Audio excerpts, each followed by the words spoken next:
নমস্কার, আশা করি সকলেই ভালো রয়েছেন। আজ চলে এসেছি মটরশুঁটির কচুরি বা রাধাবল্লভীর রেসিপিটা নিয়ে। সবার প্রথমে গামলায় একটু ময়দা নিয়ে নিলাম, একটু তেল মিশিয়ে দিলাম।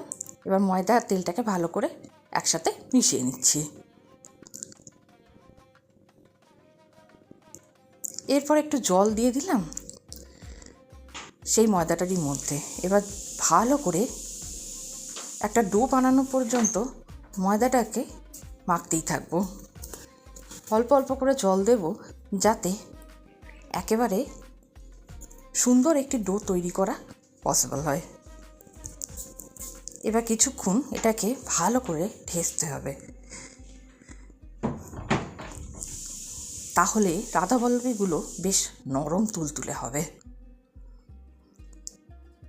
এই দেখুন, মটরশুঁটিটা বেটে কড়াইতে একটু নেড়ে পুরটা বানিয়ে ফেলেছি। এবার আস্তে আস্তে প্রত্যেকটা লেচির ভেতরে অল্প অল্প করে দিয়ে সুন্দরভাবে লেচিগুলোকে গোল করে নিচ্ছি।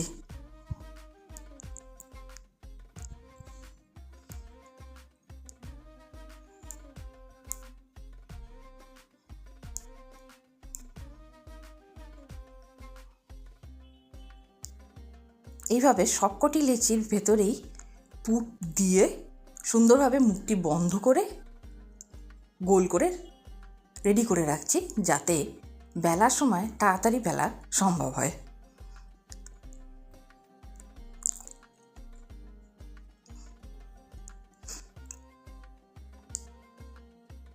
এই সমস্যাটা অনেকেরই থাকে যে রাধাবল্লভী বানানোর সময় পুরটা সাইড থেকে একটু বেরিয়ে আসে। দেখুন, প্রথম প্রথম করতে গেলে তো একটু আধটু এরকম হবেই। তা বলে কি রান্না করা বন্ধ করে দিতে হবে? কোনো ব্যাপার না, এক্সপেরিমেন্ট তো চলতেই থাকবে। এ দেখুন, পরেরটা কত সুন্দর হলো। এভাবে বাকি সবকটাও আমরা ধীরে ধীরে বেলে নেব। এবার কড়াইতে তেল দিয়ে দিলাম, গরম হওয়া পর্যন্ত একটু অপেক্ষা করব।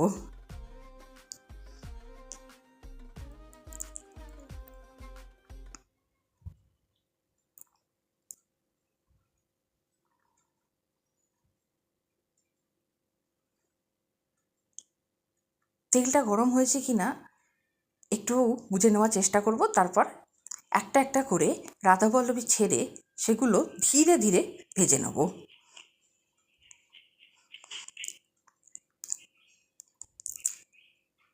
লুচি, কচুরি, রাধাবল্লভী এগুলো ভাজার সঠিক পদ্ধতি ইতিমধ্যেই আমাদের চ্যানেলে শেয়ার করা আছে ছোট শর্টস হিসাবে।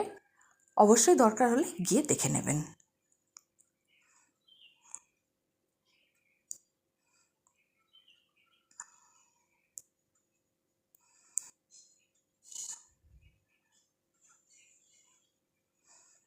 এবার অপর আরেকটি মটরশুঁটির কচুরি ছেড়ে দিলাম তেলে।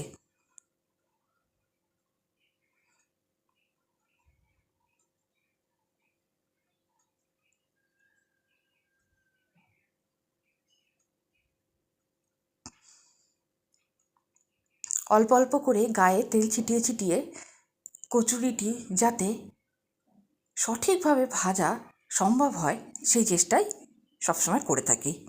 আপনাদেরও বলবো ধীরে ধীরে আপনারা এই প্রসেসেই কচুরি বা লুচি ভেজে দেখুন, দেখবেন খুব সুন্দর ভাজা হয়।